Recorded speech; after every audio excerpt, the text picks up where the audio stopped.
Bum, bum, bum, bum. All right, so Andrew Burns, another one of our players that is going to be featured in the Top 8 Invitational next week.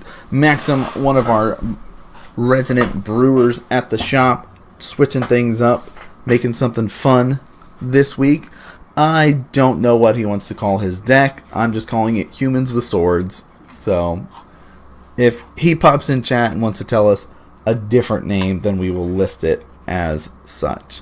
But for the time being, he's playing Humans with Swords versus BridgeVine, which is going to be a very tough match when you're playing a nice linear strategy that is fair magic against a combo-oriented style deck. It's not going to go well for you. So, for those that are not familiar with Bridge from Below, it's a enchantment that whenever a non-token creature is put into your graveyard from the battlefield, if Bridge from Below is in your graveyard, you get to create a 2/2 zombie black, of course, creature token and put it onto the battlefield. When a creature is put into an opponent's graveyard from the battlefield, if Bridge from Below is in your graveyard, exile it. So that's how things are working. It's really just kind of, hey, here's a bunch of creatures that I can play that can go to my graveyard and I can bring them back and do things like that. I've got sack outlets with things like Viscera Seer, right? I've got a lot of low cost, low drop stuff. I can play Walking Ballista out there for 0 if I wanted to. I've got Grave Crawlers, Insolent Neonates, Stitcher Supplier, Bloodghast is in there, and then of course Vengevine. That's where it gets its name of the BridgeVine.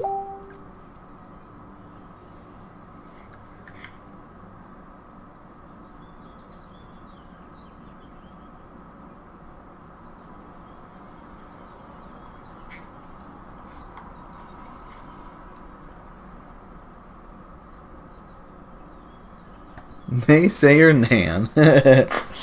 No. Hey, I like Maxim's list, and I've made something similar to it previously, so I'm all about it.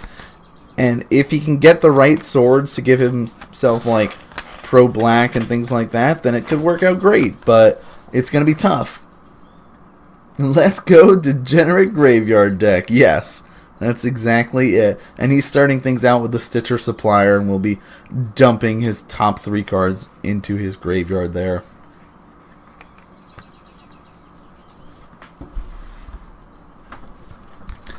Cavern of Souls, naming humans.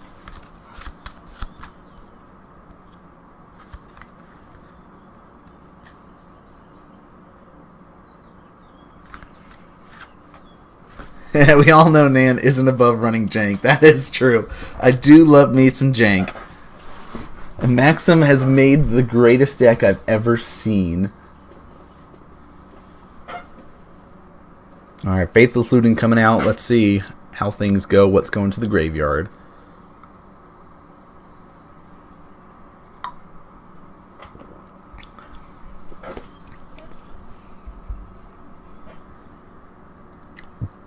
Wow, okay. Bomat Courier is actually coming out here, which is a really cool addition.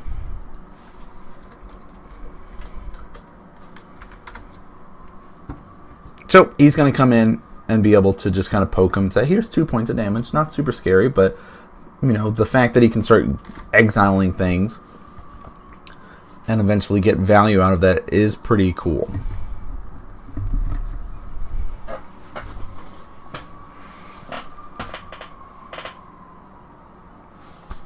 Champion of the Parish coming out, and our lovely Pure Steel Paladin coming out as well.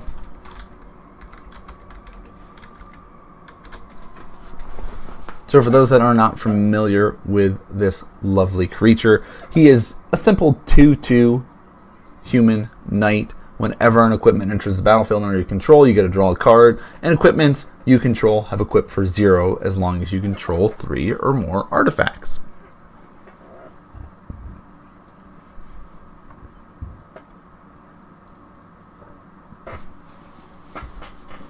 I wish Stoneforge was unbanned. Like, that would be great. I don't think it's going to make too much of a difference in Modern with how things are going, and especially with the decks that people are playing in Modern. You know, Stoneforge is not going to break the format. A Batter Skull is going to be annoying for specific decks, yes, but it will not break the format.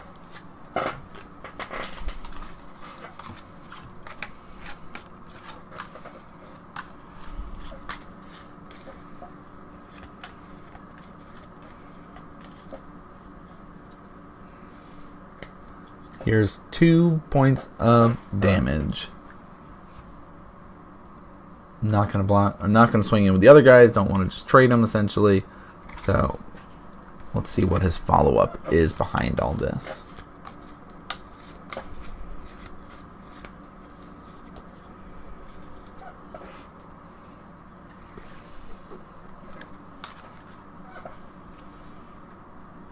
Fetch and shock down to 15.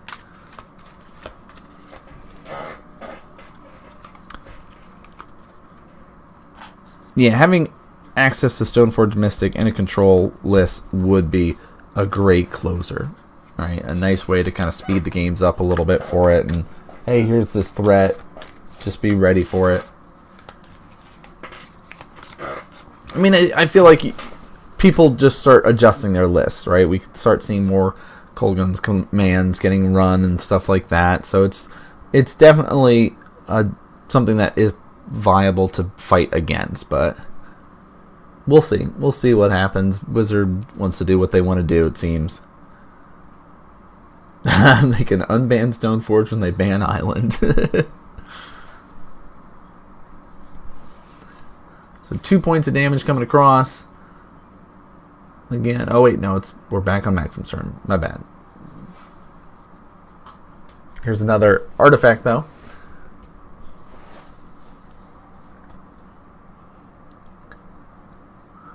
So we're getting closer and closer to that metal craft availability there. Being able to have that etched champion out in the battlefield is nice.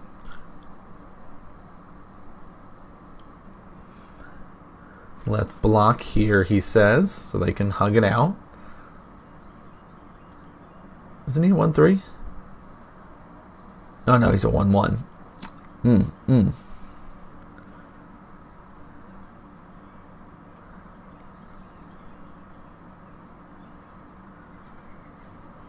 Oh, yep, he had that Dark Citadel hidden away at the bottom that I missed. So yes, he is active. He does have Metalcraft, so he can switch. His Pure Steel is active, as well as his Etched Champion's active there.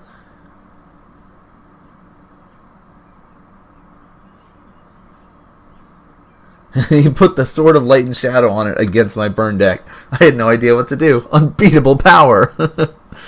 Alright, so there we do see another Faithless Looting going to get activated here.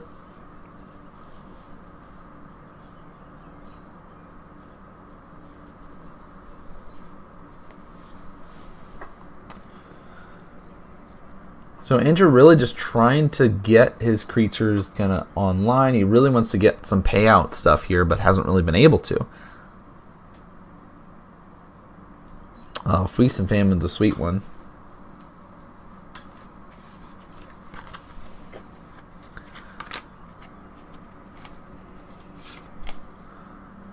So we do see, it looks like two BridgeVines hanging out in the graveyard here.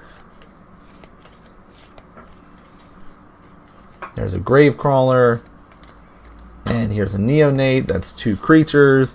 These lovely BridgeVines are coming back. Boom, boom. Here's these 2/4/3s. Things get a little scary now.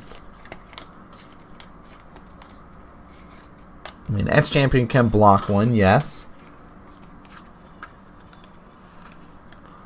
Bomat Courier, Trigger. And when you're staring down this sort of power, like the Bomat Courier is easy to just sort of slip by, right? Where you're like, I'm not worried about that when I'm facing down all these kind of 4 power stuff.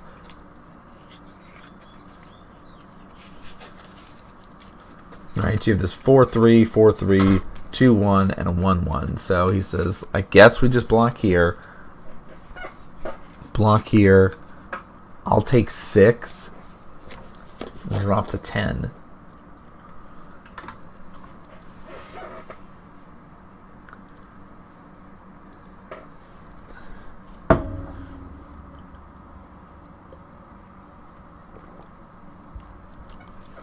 And Maxim making the right choice to get rid of that Bomat Courier because it can get out of hand, especially with Andrew running low on resources. He wants that Bomat Courier to be able to get him a lot of card advantage.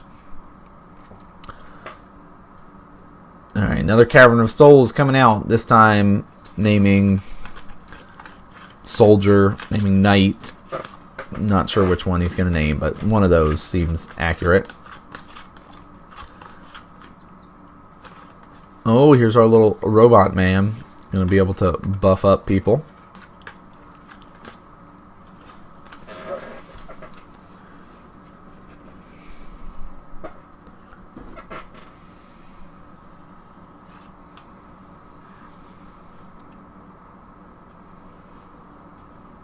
And where are the swords? Sigarda's Aid coming out, which is basically what Pure Steel Paladin does, in the sense that he'll be able to draw cards when he's using his equipments and stuff.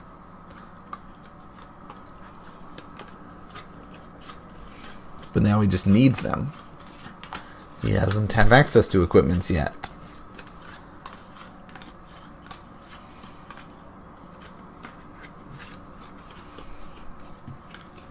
That champion of the parish is so lonely right now. Yeah, he is a little bit lonely.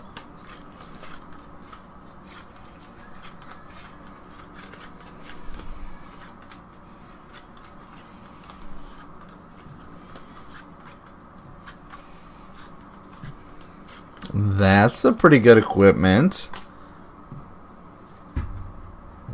Equips for 0. He draws cards when he plays an equipment.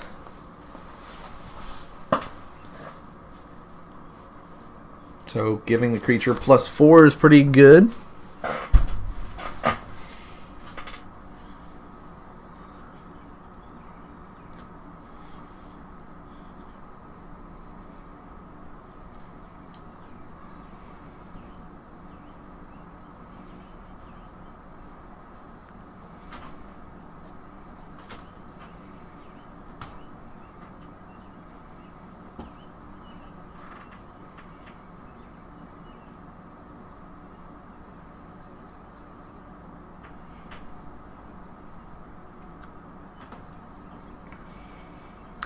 Yeah, I'm not sure why he didn't try to push some damage, but I guess he's like, just feels like he needs to be defensive here.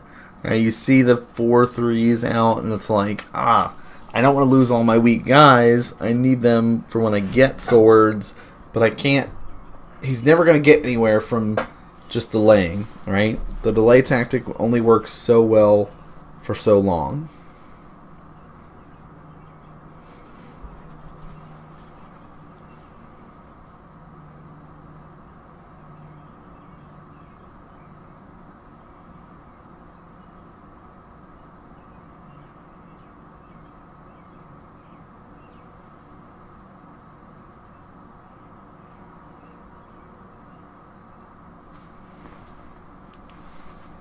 So here comes the attack.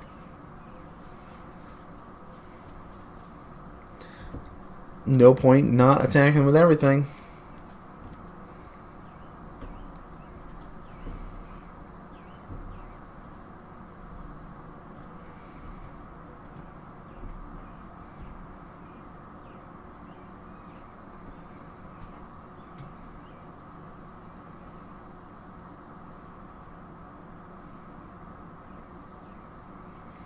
So Maxim kind of keeping an eye on the battlefield, trying to determine where the best blockers should be.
Ooh, I like that. New deck name, White Metal. I'm going to change that now. That seems like a good name.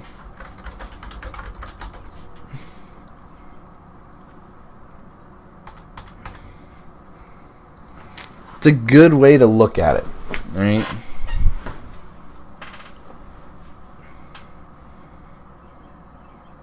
Alright, so we did get to see some trade-offs take place here with some damage going through. I'm assuming he probably took at least 4 points, give or take, maybe more, maybe less. We're going to say he's roughly around 6 life. Another etch, though, is nice.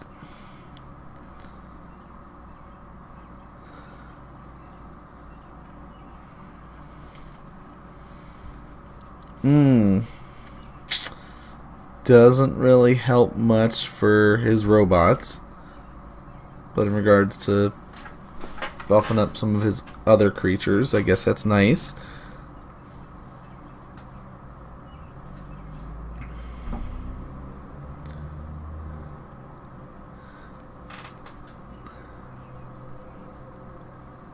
So he's got 5 artifacts now, so that guy's a little bit bigger. The card between the lands and the creatures is Sigarda's Aid.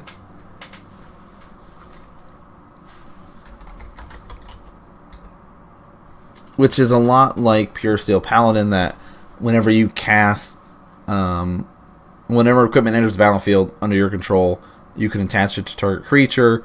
Whenever you cast an aura and equipment spells, you can cast them as though they had flash. So it's a lot like what Pure Steel gets to do when he's got Metalcraft, if you can equip for 0 essentially. When you play an equipment, you can automatically put it on something, and you can play equipment as though they had flash. So it's like, hey, surprise, you're attacking, well, I'm going to flash in this cranial plating, and it automatically will equip onto this creature. So it's a nice little gotcha effect.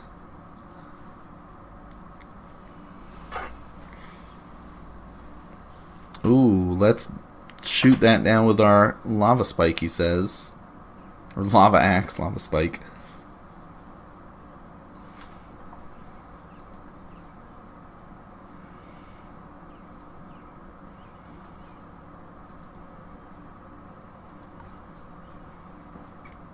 Yeah, Sigarda's Aid is an easy one to sign out, and I talked to Maxim after our matches. We played later in the night, and he was feeling like the card is a little bit redundant of what Pure Steel's already doing, and he could find other stuff to put in that slot in his main board anyway. Because it was like every game he was signing it out, he felt like.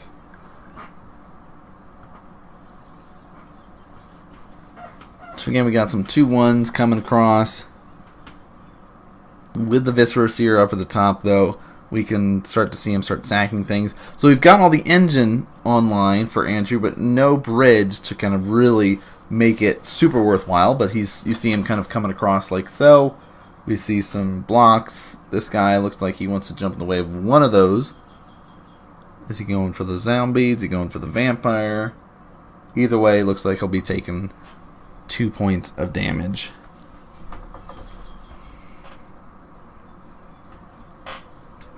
Or maybe he's taking more, but we'll say he's at least at 4.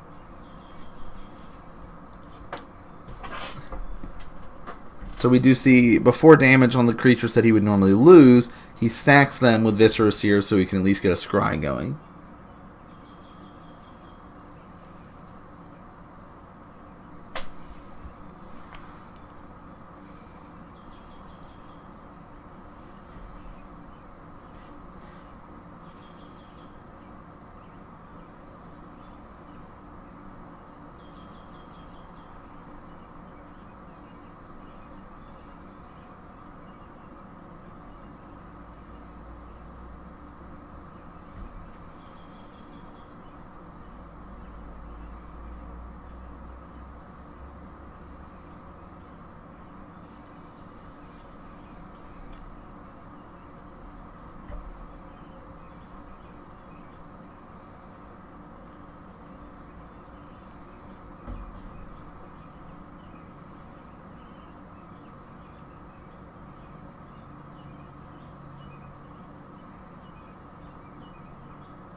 Alright. Maxim's had enough. Let's go to game 2. Let's get the sideboards going. It was really just like an endless tide of reanimating creatures that Maxim was doing his best to stem the tide, but his hand was not well suited for it. He didn't get any of his swords to kind of help him in that regard. And, not having swords hurts, so he's kind of hoping that he can draw into some of his search effects to allow him to do that. Otherwise, he just had to kind of rely on his robots to kind of help keep things going for a little bit.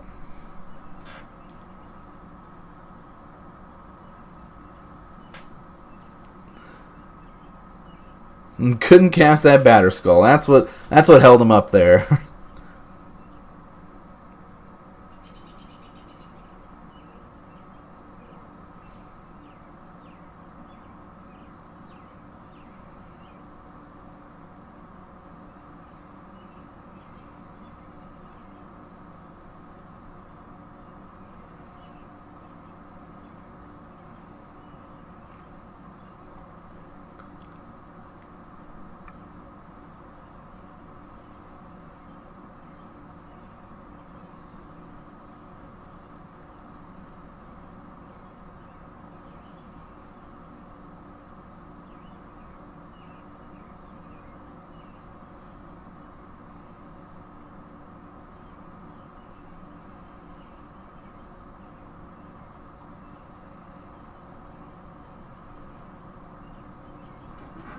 For those that care about the new War of the Spark set, it was released or announced today that the Japanese version of the Planeswalkers have alternate art on them, and they look sweet. So if you guys have not seen that yet, Wizards has posted about it. It's up on their Twitter and all that. It's also on their official website and everything. But the art for the Japanese version of War of the Spark is awesome.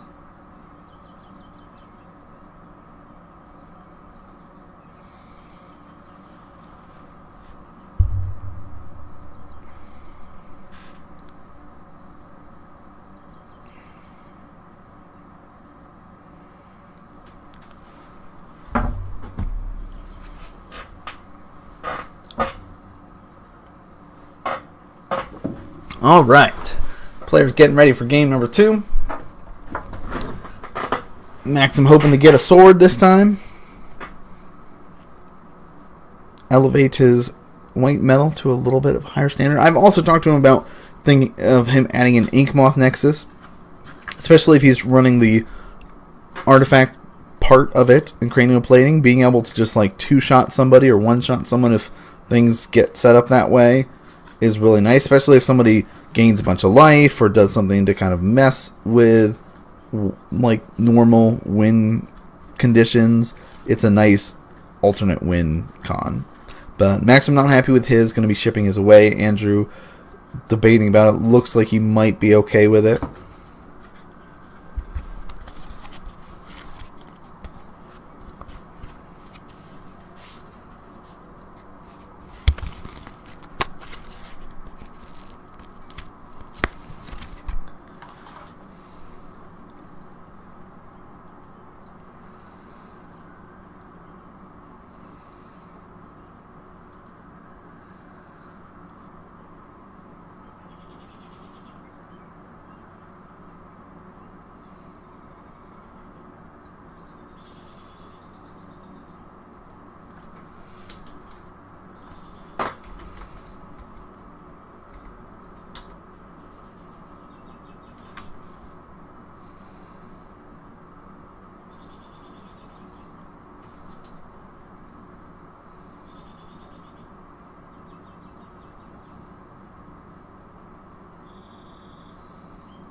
Okay, game 2 underway. Let's get things going.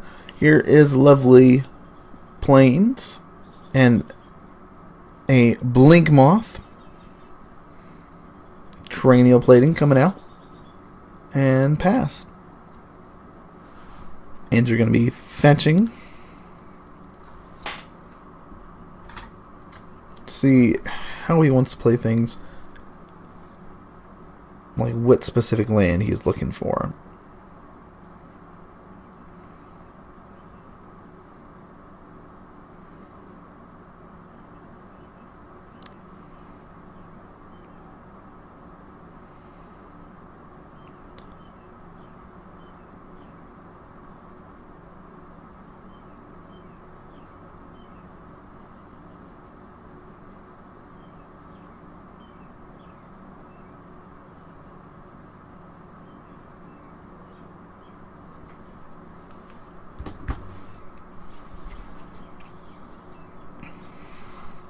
So Maxim already has some equipment. Now it's a matter of getting things set up to make it relevant with a creature of value here. So let's see. Activate. Let's try to poke up. It seems like he's at... might be short of double white, and that might be what's hurting him here. Let's try to equip this and push for damage, which doesn't seem to go well. Because it's going to die.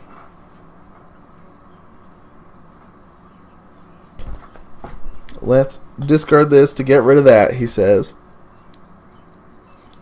BridgeVine in the graveyard. 5 damage coming across. Shocking, or sorry, fetching. Not going to shock, because not really needing to shock.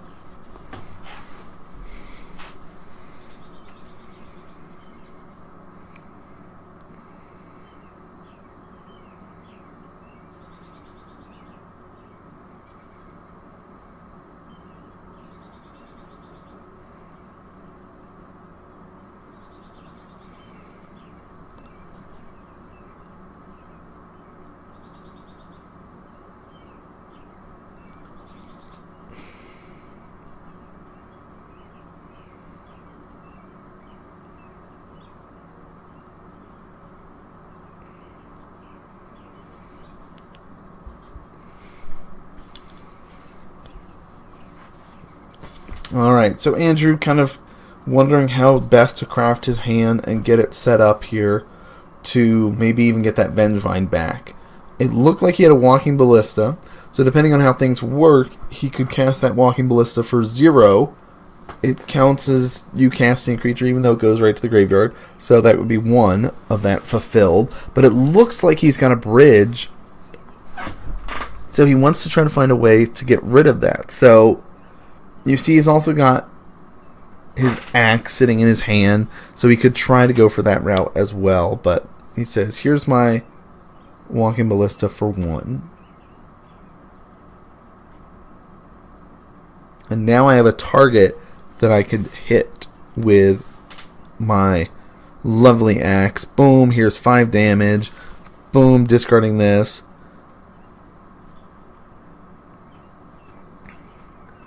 And now I get a zombie.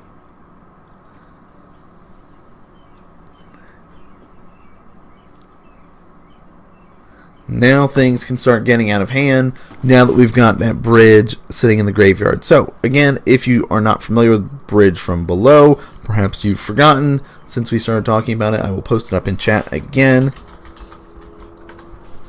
But it is an enchantment that really matters when it's in the graveyard. That's the most important thing. So whenever a non-token creature is put into your graveyard from the battlefield, if it's in your graveyard, you get a 2/2 zombie. Sweet, seems great. When a creature is put into an opponent's graveyard from the battlefield, if Bridge from Below is in your graveyard, you get exiled. So it's all about making sure their creatures don't ever go to the graveyard. And by having sack outlets, that's the way to do it. Move to attacks, attack with like 5 things. The things they block, you sack before damage. Your things die, you get more zombies. Their things don't. Ooh. That's pretty nice.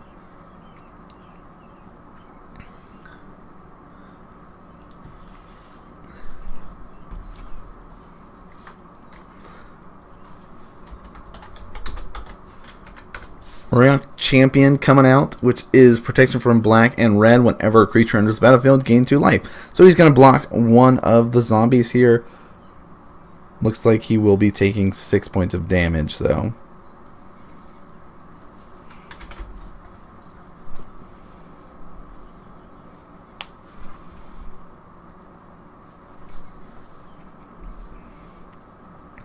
There are 2 artifacts on the field.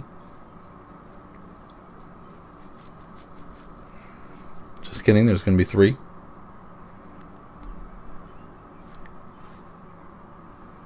Oh, he took the 4. You're right, so he should be at 10. Thank you. Sinister keeping me on track. Then he took 4 as well from the BridgeVine last turn.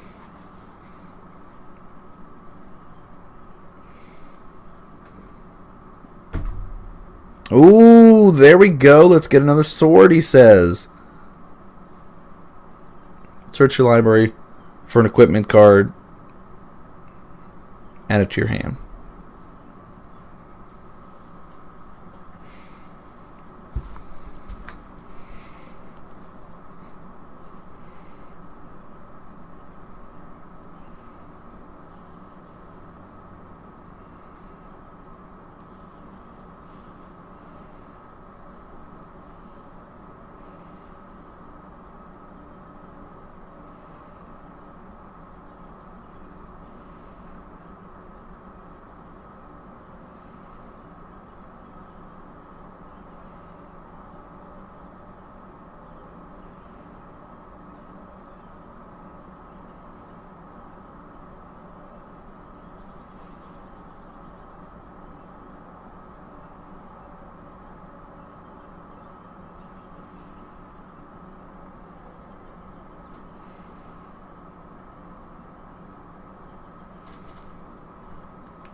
Ooh, and he has the cigar that's 8 in his hand too. So he's basically setting up for next turn for things to get a little bit out of hand. Pro red and pro black is really nice against Andrew, whose main removal is that. Now the BridgeVine's going to be annoying, and he's got to be able to find a way to answer that. And it's all about next turn when he can start laying down the swords. Hey, let's get a zombie. Maxim's going to gain life when he plays a creature, though. So he'll jump back up to 11. Oh, here comes a zombie. Oh, he'll jump to 12.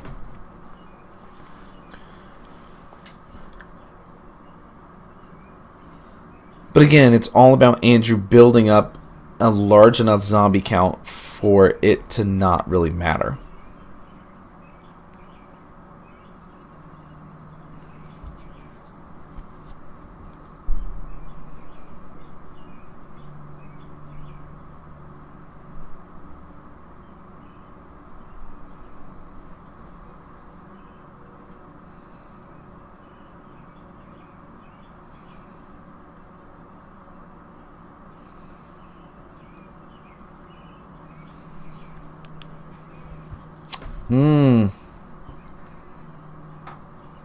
Walking Ballista is pretty nice.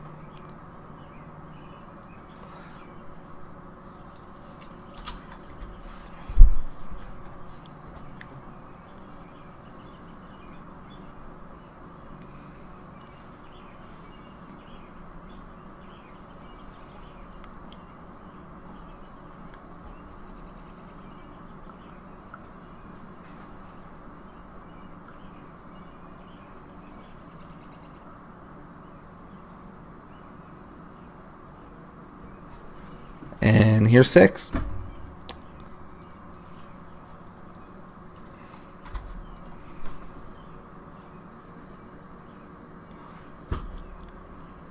So Maxim really got to find a threat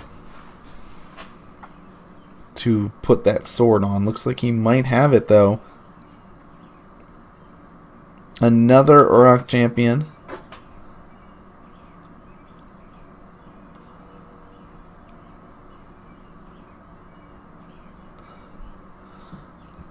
Play the Feast and Famine. Get protection from all things.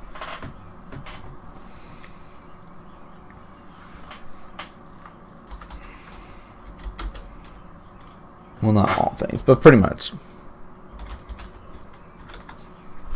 So for those that are not familiar with Feast and Famine, it does give the creature, just like majority of the other swords, almost all, when you think about all swords and magic, no, but the swords of Feast and Famine, swords of Light and Shadow, right, those sort of ones, give all the creatures +2/+2 protection from said colors, so Feast and Famine, green and black. Whenever equipped creature deals combat damage to player, that player discards a card, and you get to untap all your lands, which, him not playing it now, I don't know why. He does have Sigarda's Aid. Oh, that's why. Because he's got Sigarda's Aid, and it doesn't matter, because he can flash it in. So he can be like, alright, attack, and he can be like, surprise, here's a sword. And it gets to be equipped automatically.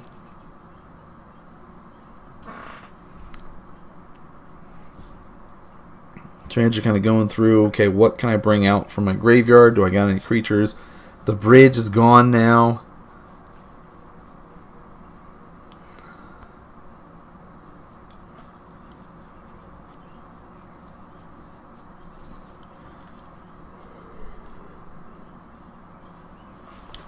Bringing the beats.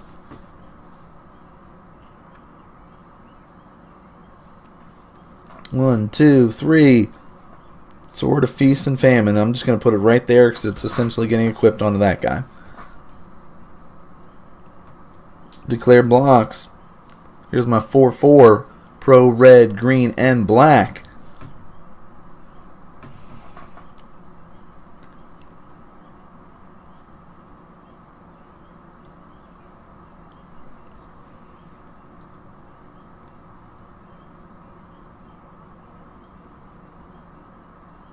Oh wait, not 4/4. He's a 3/3. I keep thinking Auroch Champion's a 2/2. It's just a 1/1.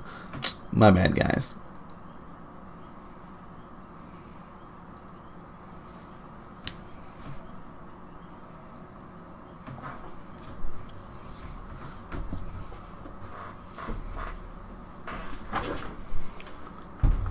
So he will still take 4 points of damage, though. Goes to 3.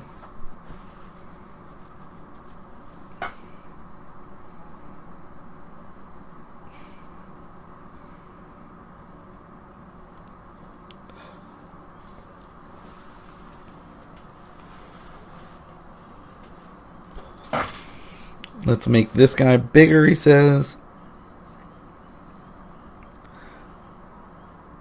So he's a 7 right now. 7 power. 7/3.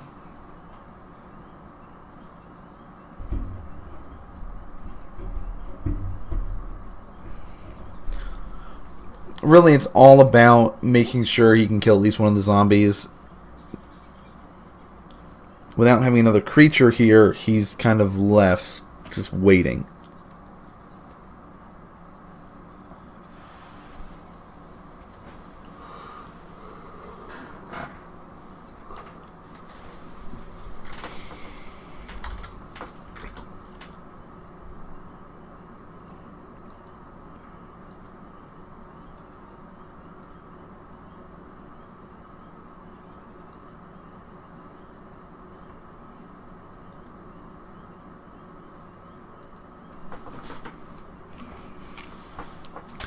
Ooh, let's destroy some of your artifacts, he says.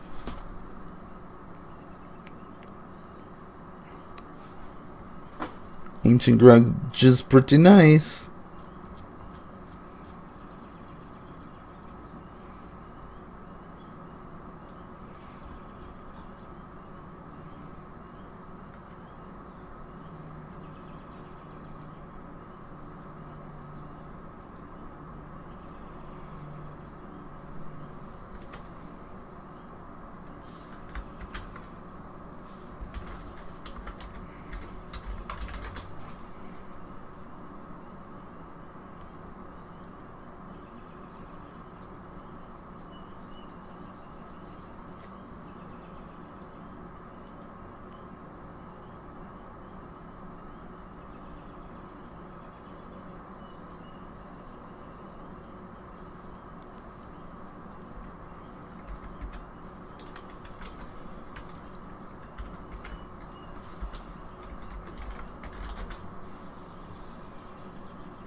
Getting more creatures is nice.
Alright, so with Stitcher coming, life totals do adjust, and we see Maxim go to 4.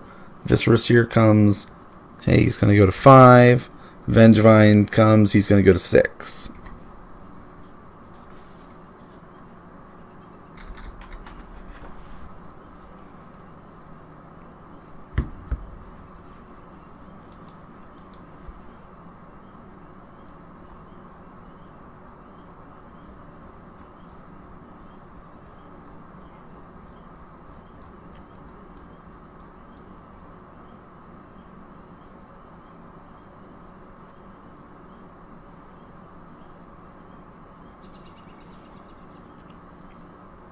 And he's just like, well, even with this, I can try to block and delay. It's not going to matter. This is what I got. 2 Sigarda's Aid. Wish I had more. GG. That's a tough one. That is a tough one. Maxim put up a good fight, but again, it's like very challenging when you are trying to do these 2 different things where you need to have a creature and the sword, right?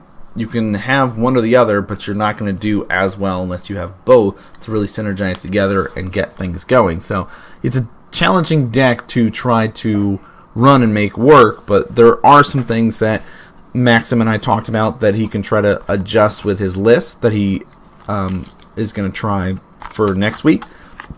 So I think he's going to stick with this for a little bit, and hopefully Stoneforge Mystic gets unbanned at some point to kind of up the power level of the deck. But I like where his head's at with that. That is round number 2. We've got 2 more to go tonight. So thanks so much for tuning in and watching.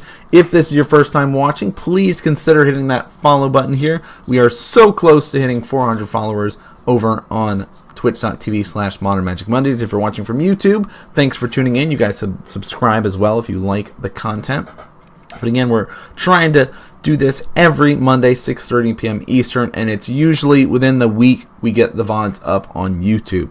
So if you would like access to them quicker, you can always hop over to Twitch and check out the VODs over there as well. But if you guys aren't following us on Twitter, that's the best way to figure out what other projects that we are working on. At The Real Nan Man, at FarmazurNR is, of course, Brett Twitter. He's not able to join me tonight, but he does join me from time to time. Of course, at Modern Mondays is also the official Twitter to go with the channel. Let's hop over to game number 3, because again, this is the week before the Invitational. Invitational is getting recorded up tomorrow, and that means that we are getting the content for us to be able